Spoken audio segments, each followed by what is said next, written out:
Good morning, Adita. Well, afternoon over there in England. It's great to see you. Yes, good morning. Thank you for having me, and good afternoon. Because yes, it's afternoon actually here on this side of the world. Exactly. That's amazing, right? That we can meet. And for you, it's morning. For me, it's afternoon. Yeah, and it's so great to see you again.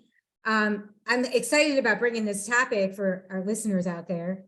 It's Adita and I, for you that don't know us, we're both certified Maxwell Leadership Certified Team members. And one of our topics, our favorite topic is leadership. So we're coming to you. We're not going to talk a lot about all the different aspects of leadership, but we just want to give you a short snippet of what it means to leadership. So I want to turn this over to Adita to find out, why do we leadership? I think as a Thomas Edgley, and I always say that, apology if I pronounce things wrongly, okay? I do this often, so I'm sorry. So as Thomas Edgley said, change or die. And what he meant by this, in order for us to be successful, we have to change.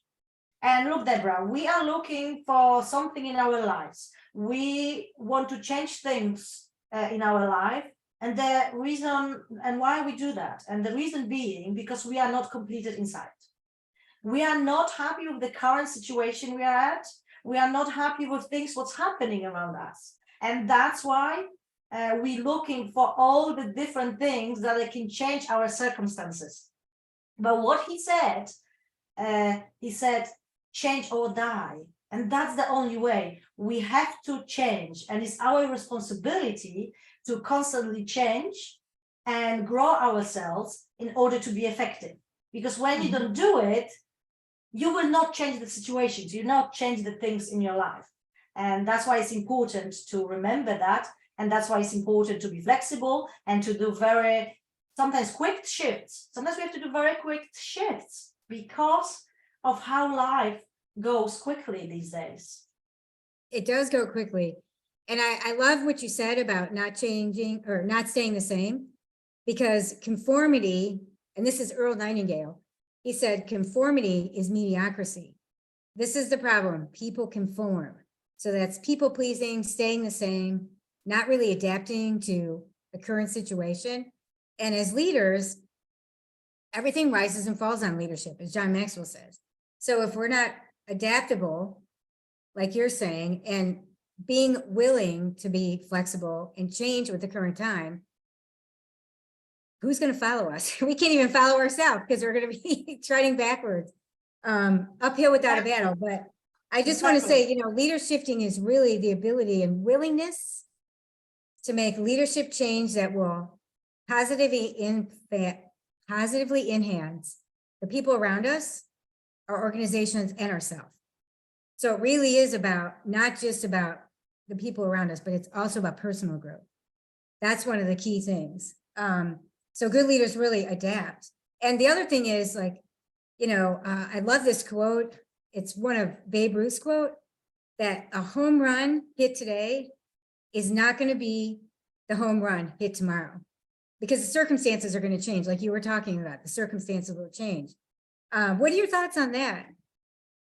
I think I agree. And especially, I don't know why, but maybe because I'm older now, but probably that's not the reason, but I find things that there are things changing constantly, things changing on a daily basis. And we have to, as a leaders, it's important to have the vision. It's important to know why I want to do it and what I want to do, how I want to change things for better.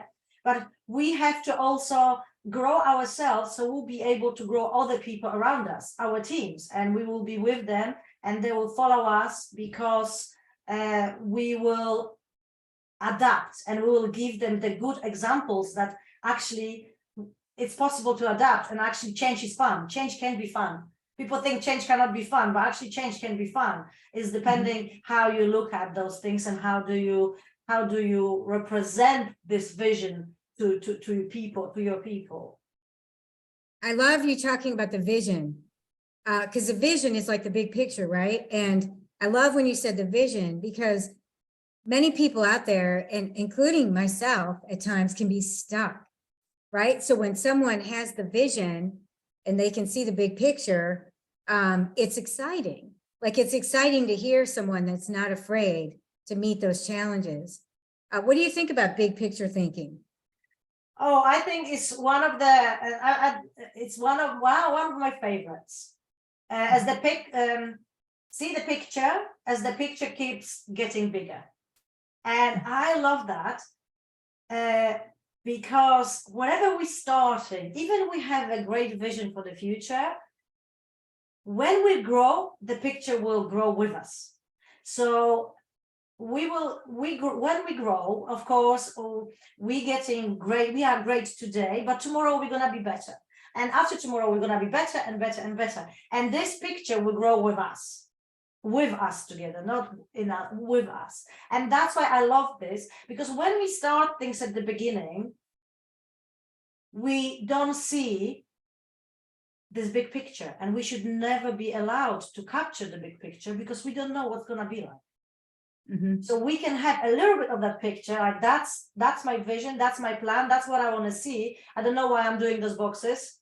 I think because I like to, but that's what we see. But actually within us, when we grow and when we get to the next steps in our life, this picture will get bigger, bigger and bigger. And especially as a leader, we should adapt to it. And I believe as we become more successful, we will see this picture so big that we will, when we reflect, we will say, wow, I did not expect that I can get to that place. That's why I love it. And I totally understand this now. Why should we see the picture as the picture gets bigger and bigger and bigger? Because that's what's going to happen. If you're going to improve yourself, if you're going to believe in yourself, and if you're not going to grow yourself, the picture will grow with you. And I like what you said too about thinking outside the box. Like you were showing the boxes. Many people that are stuck are stuck in that box, right? The question is, how can you get out of the box? And that's what you're saying. See the big picture. You know, another thing is I'm pretty passionate about is just realizing that our best today is not going to be, it's not going to meet the challenges of tomorrow, because everything is changing and it's changing fast. Like a 10-year plan years ago was meaningful. Now, today, a 2-year plan is too long because of how fast everything's changing. It's just the way the world is. So the key here, I think, is just being open to learning something new. Thinking of the pandemic, how things changed, how we do business. For the people that didn't change with it, they went out of business, right? So learning something new, trying something different, like just getting out of your comfort zone. You know, everything is just beyond, growth is just beyond your comfort zone. So getting out of your comfort zone. Go ahead. Did you want to say something on that? And I remember I have 2 sons and I have a quite big gap between them. It's 14 years gap. When my son, the first one, was at school, I always wanted him to be the best. And actually with the second one, I don't want him to be the best. I want him to catch up things, right? I want him to have somebody better than him so he can catch up. He can look up to somebody who knows, who can grow. And somebody who can grow, like he can be better. He wanted to aim to be good as that person. And then when he's gonna get as good as that person, I want him to have another person, another challenge, somebody who's gonna be even better than him. So what I'm talking here about is like, we have to realize that today's best will not meet tomorrow's challenges. But at the same time, we want to grow every day. We don't want to set up for the best. We want to set up for the better. Would you agree with that, Deborah? I do. I really do. And it's something that I've always thought about.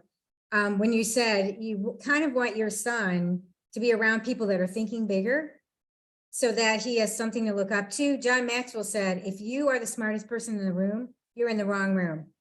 Correct. Because you're not going to be, so the key is surrounding yourself by the 5 people you hang out with the most is who you are on average, right? Mary Kay always said that. But what John talks about is really getting in the room with people that are where you want to be, you know, 2, 3, 4 steps higher, or they're at a place where you want to be so they can show you how it's done. And then our responsibility, like you were saying, you know, is as a leader sharing that with other people so they can, because there's other people that will need help. So really reaching out your hand and sharing that information. And I know there's some people that in this world that aren't willing to do that because they always feel like they don't want people to get ahead of them, but there's plenty of room in this earth. There's plenty of room for everyone, right? Right. So what is also John says that best is the enemy of better. So if we're gonna sit at your best, there'll be always somebody who will come and will be better than you. That's why it's always, we have to always look up and believe that we can do it. Yes. So just summing this up, because we're running out of time. What's one closing thought that you'd like to share with the audience today? My closing thought is that people should believe in themselves and they should grow themselves daily and should believe that life can be better tomorrow than is today. But we have to, in order to happen, we have to work on it. And I also would like, I don't know how, but I would like if somebody can wear my glasses, my shades from 4 years to now ago, from 4 years ago to now. I love my shades now. And if I could share with you, I would give it to you. Deborah, I would love you to share your shades and I will share my shades with you, okay? Let's do that one day because this is so important. Sometimes you can't explain this. And I just, the one final thought is, I believe we should be flexible and we should change, we should aim for growth in our lives. And when we do that, we're always going to be on the positive side of our lives, if we're willing to do that. What about you, Deborah? What do you think? Well, I love your discussion about the glasses, because I really think when you come to the table with empathy and really understanding of other people, it's helpful in growth.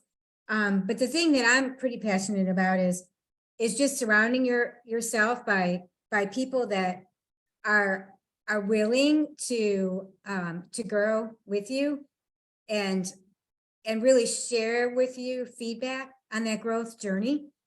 Because it's really one of the things that Mark Cole did was he surrounded himself by, I think he called the 5 brothers.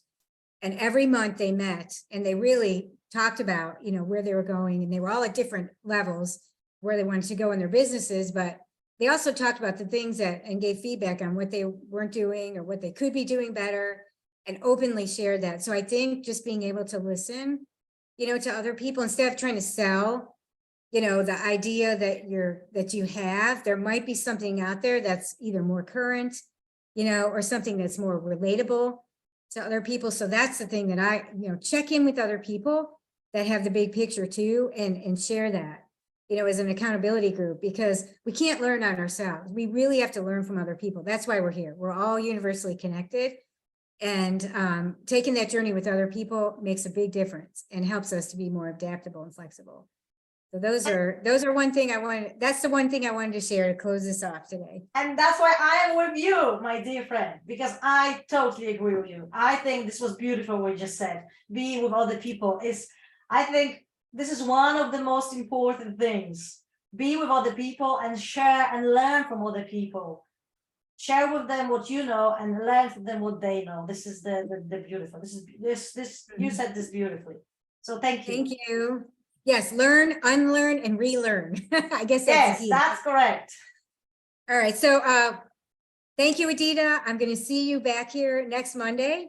Thank you. To share with our listeners, and we're going to talk on another topic on leadership. So thank you all for listening, and have a wonderful day. Good to see you.